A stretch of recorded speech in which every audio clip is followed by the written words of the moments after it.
ഈശോ പത്രോസിൻ്റെ വീട്ടിൽ വെച്ച് പ്രസംഗിക്കുകയും അത്ഭുതങ്ങൾ പ്രവർത്തിക്കുകയും ചെയ്യുന്നു. 1944 നവംബർ 4.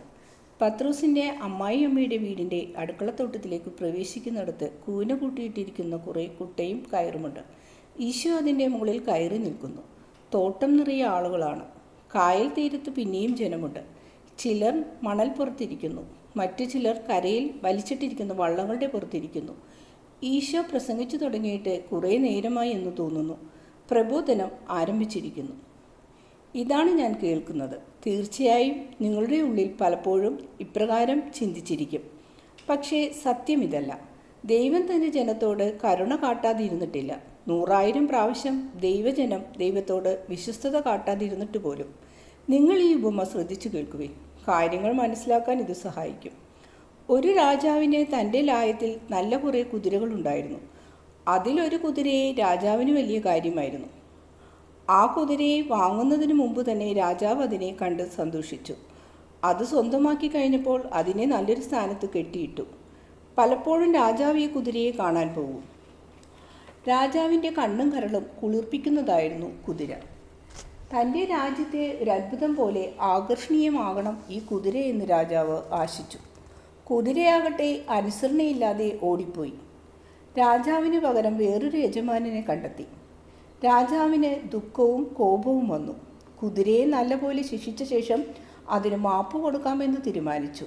ദൂരെ ദൂരെ നിന്ന് രാജാവ് കുതിരയെ കണ്ടു.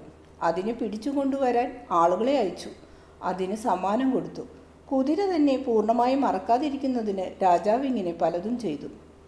വീട് വിട്ടുപോയതിൻ്റെ ക്ലേശം കുതിര അനുഭവിച്ചെങ്കിലും സ്നേഹിക്കാനും ക്ഷമിക്കാനും രാജാവ് കാണിച്ച സ്ഥായിയായ താല്പര്യം കുതിര പ്രകടമാക്കിയില്ല. കുതിര ചിലപ്പോൾ മര്യാദക്ക് നടക്കും, ചിലപ്പോൾ അതിക്രമം കാട്ടും. അതിലെ നന്മതിന്മയേക്കാൾ കൂടുതലായിരുന്നില്ല, നേരെ മറിച്ച് കാടത്തമായിരുന്നു കൂടുതൽ. എങ്കിലും രാജാവ് ക്ഷമാപൂർവ്വം കുതിരയെ അനുനയിക്കുവാൻ ശ്രമിച്ചു. സ്നേഹവാത്സല്യങ്ങൾ കൊണ്ട് അതിനെ തൻ്റെ പ്രിയപ്പെട്ട സഹചാരിയാക്കാൻ നോക്കി. കാലം കഴിയുന്തോറും കുതിരക്ക് മുഷടത്വം കൂടിക്കൂടി വന്നു. രാജാവിനെ ഓർത്ത് നിലവിളിക്കുകയും മറ്റു യജമാനന്മാരുടെ ചാട്ടവാറടി കൊണ്ട് പൊളയുകയും ചെയ്തെങ്കിലും രാജാവിൻ്റെ ലായത്തിലേക്ക് മടങ്ങി വരാൻ അതിന് തീരെ ഇഷ്ടമില്ലായിരുന്നു. അടി കൊണ്ടിട്ടും ക്ഷീണിച്ച് അവശനായിട്ടും വേദന കൊണ്ട് കരഞ്ഞിട്ടും അത് സ്വയം പറഞ്ഞില്ല, ഇതെല്ലാം എൻ്റെ കുറ്റം കൊണ്ട് സംഭവിച്ചതാണ്. എല്ലാത്തിനും രാജാവിനെ കുറ്റപ്പെടുത്തുകയാണ് ആ കുതിര ചെയ്തത്. എല്ലാ വിദ്യയും പ്രയോഗിച്ചു. പരാജയപ്പെട്ട് രാജാവ് അവസാനം ഒരു ശ്രമം കൂടി നടത്താൻ തീരുമാനിച്ചു. ഇതുവരെ ഞാൻ ആളയച്ചതേയുള്ളൂ, ചങ്ങാതിമാരെയും ദാസന്മാരെയും അയച്ചു. ഇനി ഞാൻ എൻ്റെ മകനെ തന്നെ അയക്കാം. എൻ്റെ പ്രകൃതം തന്നെയാണ് എൻ്റെ മകനും. ഞാൻ കാണിച്ചതിൽ കൂടുതൽ സ്നേഹവും വാത്സല്യവും കാരുണ്യവും അവൻ കാണിക്കും. എൻ്റെ മകൻ എന്നെപ്പോലെ തന്നെ സ്നേഹത്തിൻ്റെ കാര്യത്തിൽ കുറേ കൂടി ഭേദമാണ്, അതുകൊണ്ട് കൂടുതൽ കാരുണ്യവാനുമാണ് എന്ന് പറഞ്ഞ് രാജാവ് മകനെ അയച്ചു. ഇതാണ് ഉപമ. രാജാവ് തൻ്റെ കുതിരയെ സ്നേഹിച്ചിരുന്നുവോ? നിങ്ങൾ തന്നെ പറയും. ജനക്കൂട്ടം ഒറ്റസ്വരത്തിൽ പറഞ്ഞു. അനന്തമായ സ്നേഹത്തോടു കൂടി രാജാവ് അതിനെ സ്നേഹിച്ചു. രാജാവിനെ ഉപേക്ഷിച്ചു പോന്നതിൽ പിന്നെ തനിക്കുണ്ടായ കഷ്ടപ്പാടുകൾക്ക് കുതിര രാജാവിനെ പഴിക്കുന്നത് ശരിയാണോ? ശരിയല്ല, ജനം പറഞ്ഞു. ഈ ചോദ്യത്തിന് കൂടി മറുപടി പറയൂ. കുതിരയെ രക്ഷിച്ച് സുഖമാക്കി ആനന്ദത്തിൻ്റെ നാട്ടിലേക്ക് അതിനെ തിരിച്ചു കൊണ്ടുപോകാൻ വന്ന രാജകുമാരനെ ആ കുതിര എങ്ങനെ സ്വീകരിച്ചിരിക്കും? ഏറെ സന്തോഷത്തോടും സ്നേഹത്തോടും കൃതജ്ഞതയോടും സ്വീകരിച്ചിരിക്കും, സംശയമില്ല. രാജകുമാരൻ കുതിരയോട് ഇങ്ങനെ പറഞ്ഞു എന്ന് കരുതുക, ഞാൻ വന്നത് ഈ കാര്യത്തിനാണ്. നിനക്ക് വേണ്ടിയുള്ളതെല്ലാം ചെയ്യും. പക്ഷെ ഒരു കാര്യം, നീ ഇനി മര്യാദക്ക് പെരുമാറണം, വിശ്വസ്തത കാട്ടണം. അപ്പോൾ കുതിര എന്തു മറുപടി പറയും? അതാർക്കാണ് അറിഞ്ഞുകൂടാത്തത്? നാടുകടത്തപ്പെട്ടാൽ വന്നുപെടുന്ന പാടുകൾ അതിന് നല്ലപോലെ മനസ്സിലായ സ്ഥിതിക്ക് രാജകുമാരൻ പറഞ്ഞതുപോലെ ചെയ്യാൻ തയ്യാറാണെന്ന് പറയും. ആ കുതിര ചെയ്യേണ്ടിയിരുന്നത് എന്താണ്? നിങ്ങൾക്ക് എന്തു തോന്നുന്നു? അതിനോട് ചോദിച്ചതിൽ കൂടുതൽ നൽകുക, ലഭിച്ച നന്മയ്ക്കും പണ്ടത്തെ തെറ്റുകൾ ക്ഷമിച്ചതിനും നന്ദി കാട്ടുക, കൂടുതൽ സ്നേഹവും അനുസരണവും കാണിക്കുക. ആ കുതിര ഇങ്ങനെയൊന്നും ചെയ്തില്ലെങ്കിലോ? പിന്നെ അതിന് അർഹതപ്പെട്ടത് മരണമാണ്. കാട്ടുമൃഗത്തേക്കാൾ കഷ്ടമാണ് ഈ കുതിര. സുഹൃത്തുക്കളെ, നിങ്ങളുടെ വിധി തീർപ്പ് ന്യായയുക്തമാണ്. ഇനി ആ കുതിര എന്ത് ചെയ്യണമെന്ന് നിങ്ങൾ ആഗ്രഹിച്ചുവോ അത് നിങ്ങൾ സ്വയം ചെയ്യണം. നിങ്ങൾ സ്വർഗീയ രാജാവിൻ്റെ പ്രിയപ്പെട്ട ജനമാണ്, ദൈവജനമാണ്. എൻ്റെയും നിങ്ങളുടെയും പിതാവാണ് ദൈവം. അതുകൊണ്ട് ആ കുതിര ചെയ്യണമെന്ന് നിങ്ങൾ പറഞ്ഞതുപോലെ ചെയ്യൂ. പ്രവാചകന്മാർക്ക് ശേഷം ദൈവം തൻ്റെ മകനെ നിങ്ങളുടെ അടുത്തേക്ക് അയച്ചിരിക്കുന്നു. നിങ്ങളുടെ നന്മയ്ക്ക് വേണ്ടി ഞാൻ അപേക്ഷിക്കുകയാണ്. നിങ്ങളെ ദൈവത്തിന് മാത്രം സ്നേഹിക്കാൻ കഴിയുന്ന രീതിയിൽ സ്നേഹിക്കുന്നത് കൊണ്ട് അപേക്ഷിക്കുകയാണ്. രക്ഷാകര പ്രവൃത്തി എന്ന അത്ഭുതം പ്രവർത്തിക്കാൻ എന്നിൽ അധിവസിക്കുന്ന ദൈവത്തിൻ്റെ സ്നേഹം നിങ്ങളോട് അപേക്ഷിക്കുകയാണ്. ദൈവത്തിൻ്റെ ക്ഷണം നിരസിക്കാതിരിക്കൂ. മൃഗങ്ങളെക്കാൾ നികൃഷ്ടമായി പെരുമാറുന്ന മനുഷ്യർക്ക് കഷ്ടം. നിയമം മോശക്ക് കൊടുത്തിട്ട് ഏറെ കാലമായി. ലോകത്തിൻ്റെ പൊടിപടലങ്ങൾ ആ നിയമസംഹിതയുമേൽ അടിഞ്ഞുകൂടിയിട്ടുണ്ട്. അതുകൊണ്ട് നിയമത്തിനെതിരായി പ്രവർത്തിച്ചത് ക്ഷന്തിവ്യമാണ്. ഈ നിമിഷം വരെ ചെയ്ത പാപങ്ങൾ പൊറുക്കപ്പെടാവുന്നതാണെങ്കിൽ കൂടി ഇനി അങ്ങോട്ട് അത് സാധ്യമല്ല. ദൈവത്തിൻ്റെ വചനങ്ങൾ ഒരിക്കൽ കൂടി നിങ്ങളുടെ അടുത്തെത്തിക്കാനാണ് ഞാൻ വന്നിരിക്കുന്നത്. എൻ്റെ പിന്നാലെ വരുവിൻ, ഞാൻ വഴിയും സത്യവും ജീവനും ആകുന്നു. ജനങ്ങൾക്കിടയിൽ സ്വരം താഴ്ത്തിയുള്ള സംസാരം, പതിഞ്ഞുള്ള സംസാരം. ഈശോ ശിഷ്യന്മാരോട് പറഞ്ഞു, പാവപ്പെട്ടവർ മുമ്പോട്ട് വരട്ടെ. ദൈവം തനിക്ക് മാപ്പ് തരുന്നതിന് ഒരാൾ നിങ്ങൾക്കായി നല്ലൊരു തുക എന്നെ ഏൽപ്പിച്ചിട്ടുണ്ട്. വാർദ്ധക്യം കൊണ്ട് അവശരായ 3 ആളുകൾ മുമ്പോട്ട് വന്നു. അവരെ 2 പേർ കുരുടന്മാരാണ്, മൂന്നാമത്തവൻ ഒരു മുടന്തനും. അവരുടെ പിന്നാലെ ഒരു വിധവയും പട്ടിണി കിടന്ന് ശോഷിച്ച അവശരായ 7 കുട്ടികളും മുമ്പോട്ട് വന്നു. ഈശോ ഓരോരുത്തരെയും സൂക്ഷിച്ചു നോക്കി. വിധവയെയും പ്രത്യേകിച്ച് കുട്ടികളെയും നോക്കി ഈശോ പുഞ്ചിരിച്ചു. അവിടുന്ന് ജോണിനോട് പറഞ്ഞു, അവരെ ആ അടുക്കളത്തോട്ടത്തിലേക്ക് കൂട്ടിക്കൊണ്ടു പോകൂ. എനിക്ക് അവരോട് അല്പം സംസാരിക്കാനുണ്ട്. വേറൊരു വൃദ്ധൻ വന്നപ്പോൾ ഈശോ ജ്വലിക്കുന്ന കണ്ണുകളോടെ അയാളെ രൂക്ഷമായി നോക്കിയതല്ലാതെ ഒന്നും പറഞ്ഞില്ല. ഈശോ പത്രോസിനെ വിളിച്ച് കുറച്ചു മുമ്പ് ഏൽപ്പിച്ചിരുന്ന സഞ്ചിയും ചെറിയ നാണയങ്ങളടങ്ങിയ മറ്റൊരു സഞ്ചിയും ആവശ്യപ്പെട്ടു. ഈ ചെറിയ നാണയങ്ങൾ സന്മനസ്സുള്ളവർ നൽകിയ സംഭാവനയാണ്. കിണറ്റിനടുത്തുള്ള ബെഞ്ചിൽ നാണയങ്ങൾ കൊടുന്നിട്ടു. അവ എണ്ണി വീതിച്ചു. 6 ഭാഗമായിട്ടാണ് വീതിച്ചത്. ഒരു വലിയ പങ്ക്, അതിലെല്ലാം വെള്ളി നാണയങ്ങളാണ്. വേറെ 5 പങ്കും കൂടിയുണ്ട്. അവ ചെറുതാണ്. ഓട്ടു നാണയങ്ങളാണ് അധികം. ചുരുക്കം വലിയ നാണയങ്ങളുമുണ്ട്. ഈശോ പാവപ്പെട്ടവരെയും രോഗികളെയും അടുത്ത് വിളിച്ചു ചോദിച്ചു, നിങ്ങൾക്ക് എന്നോട് ഒന്നും പറയാനില്ലേ?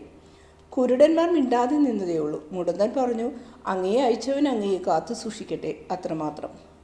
ഈശോ അയാളുടെ ആരോഗ്യമുള്ള കയ്യിൽ ഒരു കിഴി വെച്ചു കൊടുത്തു. ദൈവം അങ്ങയെ അനുഗ്രഹിക്കട്ടെ, എനിക്ക് ഈ ധർമ്മത്തെക്കാൾ ആവശ്യം അങ്ങെന്നെ സുഖപ്പെടുത്തുകയാണ്, അയാൾ പറഞ്ഞു. സുഖപ്പെടുത്തണമെന്ന് പറഞ്ഞില്ലല്ലോ, ഞാനൊരു പാവമാണ്, വലിയവൻ ചവിട്ടി മെതിക്കുന്ന ഒരു കൃമി. ഇങ്ങനെ ഒരു പിച്ചക്കാരൻ്റെ മേൽ അങ്ങ് കരുണ കാണിക്കുമെന്ന് വിചാരിക്കാൻ ധൈര്യപ്പെട്ടില്ല. എന്നെ വിളിച്ചപേക്ഷിക്കുന്ന എല്ലാ പാവങ്ങളുടെ മേലും ഞാൻ കരുണ കാണിക്കുന്നു. ഞാൻ കാരുണ്യമാണ്. ഞാൻ ആരെയും നിരാശപ്പെടുത്തുന്നില്ല. വിശ്വാസവും സ്നേഹവും ഉണ്ടായിരിക്കണം, അത്രമാത്രം. അപ്പോൾ എനിക്ക് പറയാൻ കഴിയും, നിങ്ങൾ പറയുന്നത് ഞാൻ കേൾക്കുന്നുണ്ട്. കർത്താവേ, ഞാൻ അങ്ങയിൽ വിശ്വസിക്കുന്നു, അങ്ങയെ സ്നേഹിക്കുന്നു, എന്നെ രക്ഷിക്കണമേ, അങ്ങയുടെ ദാസനെ സുഖപ്പെടുത്തണമേ. അയാളുടെ വളഞ്ഞ നട്ടിന്മേൽ കൈകൊണ്ട് തലോടി മെല്ലെ കൈ ഓടിച്ചുകൊണ്ട് ഈശോ പറഞ്ഞു, നിനക്ക് സൗഖ്യമുണ്ടാവട്ടെ. ആ മനുഷ്യൻ നേരെ നിന്നു. അയാൾക്ക് സുഖമായി, ഉണർവുണ്ടായി. അയാൾ നിർത്താതെ ഈശോയെ സ്തുതിച്ചു. കുരുടന്മാർക്ക് കൊടുക്കാനുള്ള വീതം കൊടുത്തിട്ട് അവരെ പറഞ്ഞയക്കും മുമ്പ് അല്പനേരം ഈശോ കാത്തു നിൽക്കുന്നു. പിന്നെ അവരെ പോകാൻ അനുവദിക്കുന്നു. വയസ്സായവരെ വിളിച്ച് ധർമ്മം കൊടുക്കുന്നു. ആദ്യം ഒരാൾക്ക് ധർമ്മം കൊടുത്തു. അത് അയാളുടെ ബെൽറ്റിലെ സഞ്ചിയിലാക്കാൻ സഹായിച്ചു. രണ്ടാമത്തെ ആളുടെ കഥനകഥ സഹതാപപൂർവ്വം കേൾക്കുന്നു. തൻ്റെ മകളുടെ വ്യാധിയെപ്പറ്റി അയാൾ ഈശോയോട് പറയുന്നു. എനിക്ക് അവൾ മാത്രമേ ഉള്ളൂ, അവൾ മരിക്കുകയാണ്. അവൾ മരിച്ചാൽ പിന്നെ എൻ്റെ ഗതി എന്താണ്? അങ്ങ് വന്ന് അവളെ കണ്ടിരുന്നെങ്കിൽ അവൾക്ക് അങ്ങയുടെ അടുത്തെത്താൻ നിവൃത്തിയില്ല. വരാനേറെ മോഹമുണ്ട്, പക്ഷേ പറ്റുകയില്ല. ഗുരു, കർത്താവായ ഈശോയെ, ഞങ്ങളുടെ മേൽ കരുണ കാട്ടണമേ. വല്യപ്പൻ എവിടെയാണ് താമസിക്കുന്നത്? കൊറാസിമിൽ. യോനയുടെ മകൻ ഐസക് എവിടെയെന്ന് ചോദിച്ചാൽ മതി. അഡൽട്ട് എന്നാണ് ഞാൻ അറിയപ്പെടുന്നത്. അങ്ങ് വരുമോ? ഞങ്ങൾ പാവങ്ങളാണ്, നിസ്സഹായരാണ്. എന്ന കാര്യം തടസ്സമാകരുതേ. അങ്ങ് എൻ്റെ മകളെ സുഖപ്പെടുത്തുമോ? അവളെ സുഖപ്പെടുത്താൻ എനിക്ക് കഴിയുമെന്ന് വല്യപ്പൻ വിശ്വസിക്കുന്നുണ്ടോ? എനിക്ക് വിശ്വാസമാണ്. അതുകൊണ്ടാണ് ഞാൻ അങ്ങയോട് ഇക്കാര്യം സംസാരിച്ചത്. വീട്ടിൽ പോയിക്കൊള്ളൂ. നിങ്ങളവിടെ എത്തുമ്പോൾ നിങ്ങളെ സ്വാഗതം ചെയ്യാൻ മകൾ വാതിൽക്കൽ നിൽക്കുന്നുണ്ടാകും. പക്ഷേ അവൾ സുഖമില്ലാതെ കിടക്കുകയാണല്ലോ. കഴിഞ്ഞ 3 വർഷമായി അവൾ കട്ടിലിൽ നിന്നും എഴുന്നേറ്റിട്ടില്ല. ഇപ്പോൾ എനിക്ക് മനസ്സിലായി. നല്ലവനായ ഗുരു, നന്ദി. അങ്ങയെ അയച്ചവനും വാഴ്ത്തപ്പെടട്ടെ. ദൈവത്തിനും അവിടുത്തെ മിശിഹായിക്ക് സ്തുതി. വയസ്സൻ നടന്നു പോകുന്നു. അയാളുടെ കാലുകൾക്ക് ആകാവുന്നത്ര വേഗത്തിലാണ് പോക്ക്. തോട്ടത്തിന് പുറത്തിറങ്ങുന്നതിന് തൊട്ടുമുമ്പ് തിരിഞ്ഞു നോക്കിയിട്ട് അയാൾ പറഞ്ഞു, അങ്ങൻ്റെ പാവപ്പെട്ട വീട്ടിലേക്ക് വരില്ലേ? മകൾ സുഖം പ്രാപിച്ചെങ്കിൽ കൂടി ഐസക് അങ്ങയെ കാത്തിരിക്കും. അങ്ങയുടെ പാദങ്ങൾ കണ്ണീരുകൊണ്ട് കഴുകി ചുംബിക്കുന്നതിനും സ്നേഹത്തിൻ്റെ അപ്പം നൽകുന്നതിനും അവൾ കാത്തിരിക്കും. ഈശോയെ, വരൂ, അങ്ങയെപ്പറ്റി ഞാൻ നഗരവാസികളോട് സംസാരിക്കും. ഞാൻ വരും, സമാധാനവുമായി പോയിക്കൊള്ളൂ, സന്തോഷമായിരിക്കും. മൂന്നാമത്തെ വൃദ്ധൻ മുമ്പോട്ട് വരുന്നു. 3 പേരിൽ ഏറ്റവും ദരിദ്രൻ ഇയാളാണെന്ന് തോന്നി. പക്ഷേ ഈശോയുടെ മുമ്പിൽ നാണയങ്ങളുടെ വലിയ കൂന മാത്രമേ ഉള്ളൂ. ഈശോ ഉച്ചത്തിൽ വിളിച്ചു, സ്ത്രീയെ, നിങ്ങൾ കുട്ടികളുമായി ഇങ്ങ് വരൂ. ദാരിദ്ര്യം കൊണ്ട് ഉണങ്ങി വരേണ്ട ഒരു സ്ത്രീ മുമ്പോട്ട് വന്നു. അവൾ ഈശോയുടെ മുമ്പിൽ തലകുനിച്ചു നിന്നു. കോഴിക്കുഞ്ഞുങ്ങളുമായി നിൽക്കുന്ന ഒരു പിടക്കോഴിയെപ്പോലെ വിഷാദമഗ്നയായി അവൾ നിന്നു. നിങ്ങളുടെ ഭർത്താവ് മരിച്ചിട്ട് എത്ര വർഷമായി? അടുത്ത ത്രിസിമാസത്തിലെ വെളുത്ത മാവിന് 3 മാസമാകും. നിങ്ങൾക്ക് എത്ര വയസ്സായി? 27. ഈ കുട്ടികളെല്ലാം നിങ്ങളുടേതാണോ? ഗുരു, അതെ. എനിക്കും അവർ മാത്രമേ ഉള്ളൂ. കയ്യിലുണ്ടായിരുന്നതെല്ലാം തീർന്നു. ആരും എനിക്ക് പണി തരുന്നില്ല. ഇത്രയും കൊച്ചു കുട്ടികളുള്ള എന്നെ ആരും പണിക്ക് നിർത്തില്ല. ഒരു ചെറിയ കീടത്തെ പോലും ദൈവം ഉപേക്ഷിക്കില്ല സ്ത്രീയെ, നിന്നെയും ഉപേക്ഷിക്കില്ല.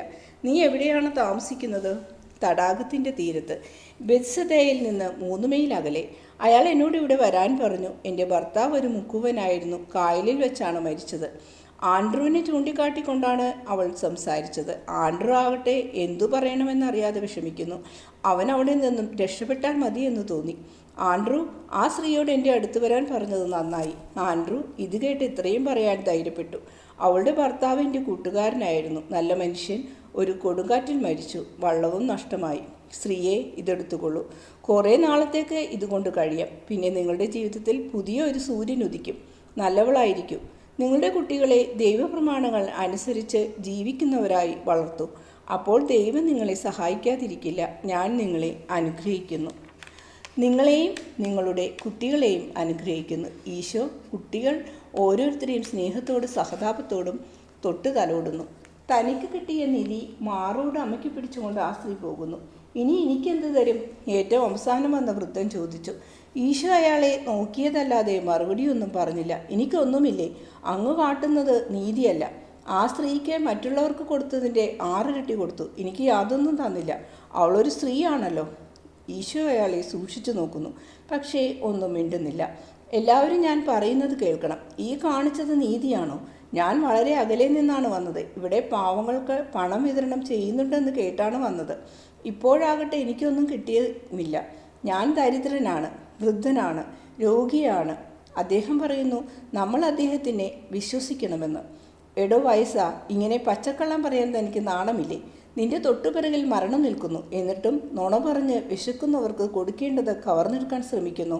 നീതിപൂർവ്വം വിതരണം ചെയ്യാൻ എന്നെ ഏൽപ്പിച്ച തുകകൾ നിന്റെ സഹോദരന്മാരിൽ നിന്ന് കവർന്നെടുക്കാൻ നീ ശ്രമിക്കുന്നത് എന്തുകൊണ്ട്?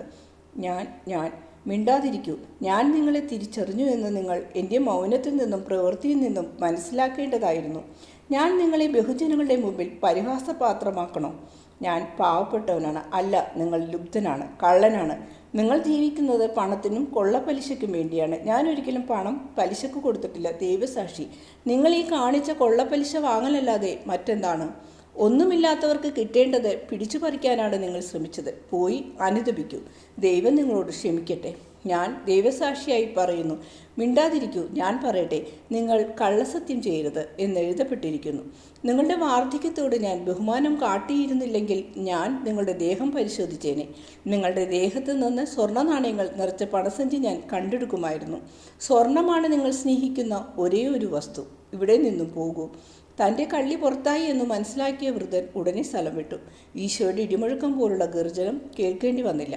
ജനക്കൂട്ടം അയാളെ പരിഹസിക്കുകയും ഭീഷണിപ്പെടുത്തുകയും ചെയ്തു. കള്ളൻ എന്ന് വിളിച്ച് അവർ അയാളെ കളിയാക്കി. നിശബ്ദരായിരിക്കൂ. അയാൾ ചെയ്തത് തെറ്റായിരിക്കാം. നിങ്ങളും അത് തന്നെ ചെയ്യാതെ സൂക്ഷിക്കുക. അയാൾക്ക് ആത്മാർത്ഥതയില്ല. അയാൾ സത്യസന്ധനല്ല. നിങ്ങൾ അയാളെ പരിഹസിച്ചാൽ നിങ്ങളുടെ പ്രവൃത്തി പരസ്നേഹമില്ലായ്മയായാണ് കാണിക്കുക. ഒരു സഹോദരൻ തെറ്റ് ചെയ്താൽ അയാളെ പരിഹസിക്കുകയല്ല വേണ്ടത്.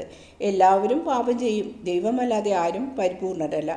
ആരും മോഷ്ടിക്കരുത്. പ്രത്യേകിച്ച് പാവപ്പെട്ടവരിൽ നിന്ന്. അയാൾ അങ്ങനെ ചെയ്തതുകൊണ്ടാണ് ഞാൻ അയാളുടെ മുഖം മൂടി മാറ്റിക്കാട്ടിയത്. അങ്ങനെ ചെയ്തത് എന്നെ എത്രമാത്രം വേദനിപ്പിച്ചുവെന്ന് പിതാവിന് മാത്രമേ അറിയാവൂ. സാധുക്കളെയും വിധവകളെയും ചതിക്കരുതെന്ന് അനുശാസിക്കുന്ന നിയമം ഇസ്രയേലിൽ ഒരു മനുഷ്യൻ ലംഘിക്കുന്നത് കണ്ട് നിങ്ങളും ദുഃഖിക്കണം. അത്യാഗ്രഹമരുത്. പണമല്ല, നിങ്ങളുടെ ആത്മാക്കളാണ് നിങ്ങളുടെ നിധി എന്ന് മനസ്സിലാക്കണം. ദൈവത്തെ സാക്ഷി നിർത്തി നുണ പറയരുത്. നിങ്ങളുടെ വാക്കുകളും നിങ്ങളുടെ പ്രവൃത്തികൾ പോലെ തന്നെ ആത്മാർത്ഥവും സത്യസന്ധവും ആയിരിക്കട്ടെ. ഈ ജീവിതം അനശ്വരമല്ല. നിങ്ങൾ ഒരു ദിവസം മരിക്കും. മരണ ദിവസം നിങ്ങളുടെ ആത്മാവിൽ സമാധാനം അനുഭവപ്പെടത്തക്ക രീതിയിൽ ജീവിക്കുക. സത്യസന്ധമായി ജീവിക്കുന്നവർക്ക് അനുഭവപ്പെടുന്ന സമാധാനം നിങ്ങൾ വീട്ടിൽ പോയിക്കൊള്ളൂ. കർത്താവെ, കരുണ കാട്ടേണമേ. എൻ്റെ ഈ മകനെ ചെവി കേട്ടുകൂടാ, ഒരു പിശാച് അവനെ ബാധിച്ചിരിക്കുന്നു. എൻ്റെ ഈ സഹോദരൻ ഒരു വൃത്തികെട്ട ജന്തുവിനെ പോലെയാണ്. അവൻ ചെളിയിൽ കിടന്നുരുളുകയും അമേദ്യം ഭക്ഷിക്കുകയും ചെയ്യുന്നു. ക്രൂരനായ ഒരു ദുഷ്ടാരൂപിയാണ് ഇവനെ കൊണ്ട് ഇങ്ങനെ ചെയ്യിക്കുന്നത്. സോമനസാലയല്ല ഇവനിങ്ങനെ എല്ലാം ചെയ്യുന്നത്.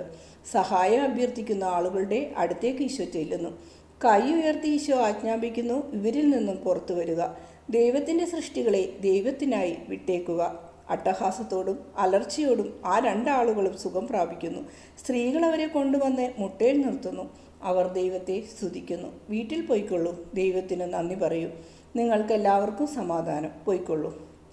ജനക്കൂട്ടം വന്ന് സംഭവിച്ചതിനെപ്പറ്റി എല്ലാം ഓരോന്ന് പറഞ്ഞുകൊണ്ട് പിരിഞ്ഞുപോയി. ശിഷ്യന്മാർ 4 പേരും ഈശോയ്ക്ക് ചുറ്റും കൂടി. ചങ്ങാതിമാരെ, ഞാൻ സത്യമായി നിങ്ങളോട് പറയുന്നു, ഇസ്രയേലിൽ എല്ലാത്തരം പാപങ്ങളുമുണ്ട്. പിശാചുക്കൾ ഇസ്രയേലിനെ തങ്ങളുടെ ആവാസ സ്ഥലമാക്കി. മൂകരും ജന്തുക്കളെപ്പോലെ ജീവിക്കുന്നവരും അമേദ്യം ഭക്ഷിക്കുന്നവരും മാത്രമല്ല പിശാച് ബാധിതർ. സത്യസന്ധതയും സ്നേഹവുമില്ലാത്ത ഹൃദയങ്ങളാണ് പിശാച് ബാധയുടെ ലക്ഷണം. അങ്ങനെയുള്ളവർ ഏറെയുണ്ട്. അവരുടെ ഹൃദയങ്ങൾ എല്ലാത്തരം പാപങ്ങളുടെയും ചെളിക്കുണ്ടാണ്. ദൈവമേ, ഈശോ പരീക്ഷണനായി ഇരിക്കുന്നു. ഗുരു, അങ്ങ് തളർന്നുപോ. പ്രിയപ്പെട്ട ജോൺ തളർന്നിട്ടില്ല. മനുഷ്യഹൃദയങ്ങളുടെ അവസ്ഥ കാണുമ്പോൾ, നന്നാകാനുള്ള അവരുടെ വൈമുഖ്യം കാണുമ്പോൾ എൻ്റെ മനസ്സിടിയുന്നു. ഞാൻ വന്നു, പക്ഷേ മനുഷ്യർ പിതാവേ. ഗുരു, ഞാൻ അങ്ങയെ സ്നേഹിക്കുന്നു. ഞങ്ങളെല്ലാം അങ്ങയെ സ്നേഹിക്കുന്നു. അതെനിക്കറിയാം. പക്ഷേ നിങ്ങൾ വളരെ ചുരുക്കം പേരല്ലേ ഉള്ളൂ. മനുഷ്യരെ രക്ഷിക്കാനുള്ള എൻ്റെ ഉത്സാഹം എത്രയോ വലുതാണ്. ഈശോ ജോണിനെ ആശ്ലേഷിക്കുന്നു. ഈശോയുടെ തല ശിഷ്യൻ്റെ തലയിൽ വിശ്രമിക്കുന്നു. ഈശോയുടെ മുഖത്ത് വിഷാദമാണ്. പത്രോസ്, ആൻഡ്രൂ, ജെയിംസ്, ഈ 3 പേരും ഈശോയുടെ അടുത്ത് നിൽപ്പുണ്ട്. അവർ സ്നേഹത്തോടും വ്യസനത്തോടും ഈശോയെ നോക്കുന്നു. ദർശനം ഇങ്ങനെ അവസാനിക്കുന്നു.